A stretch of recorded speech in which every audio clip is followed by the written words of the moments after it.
So I've been DJing for about 4 or 5 years now, and yeah, I started off on my computer in my bedroom, and from there I started getting gigs around. I guess my first semester at Penn State, where I got a small gig at a house party, and from there it kind of took off. I started playing at fraternities, and then kind of moved on to Levels nightclub, which was probably like the largest venue I've played so far.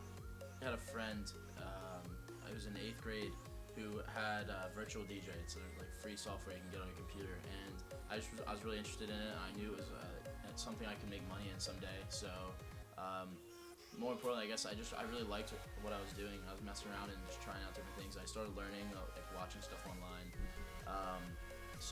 I guess really it's all one of my friends who got me into it, but I guess it kind of just kept going from there. So between DJing and producing, I probably put in like at least an hour or two a day. I guess it really depends on the week, but if I'm not too busy, I can actually put time into it, probably between like 10 and 20 a week. Musically, I would say guys like Flume is probably the biggest one that I really like. Flux Pavilion, those guys are really helpful with producing, especially like looking at remakes and their production styles that are very different. In terms of DJs, there's guys like A-Track and Layback Luke. They're some of like the best live performers that I've seen or at least watched online. But I would say between those guys, I mean, those are just to name a few, but there are a lot of guys that I've really enjoyed, like learning from online or seeing live, that have really helped me.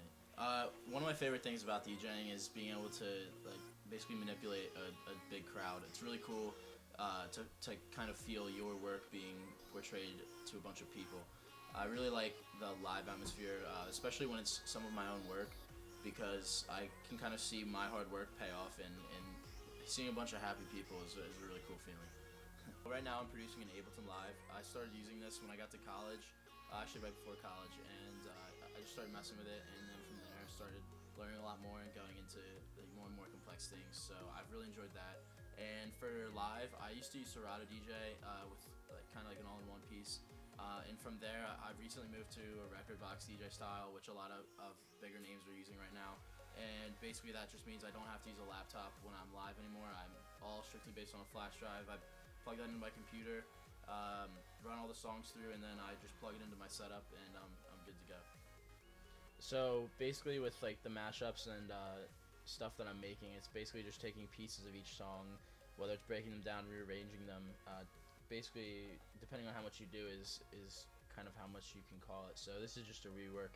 What I did was I took Martin Garrix's song called Forbidden Voices, and I chopped it up, made it my own, remastered it, rearranged stuff, and basically this is my most recent piece of work.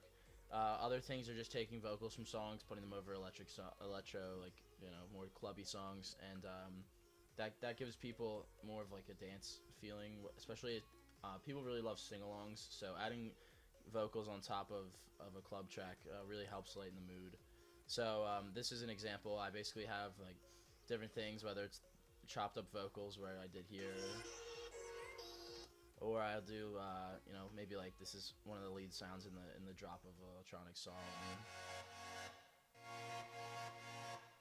and then basically yeah, it's all just, you know, here's some different percussions, and this is what it sounds like all together. So yeah, this is one of my most recent things I'm really excited about.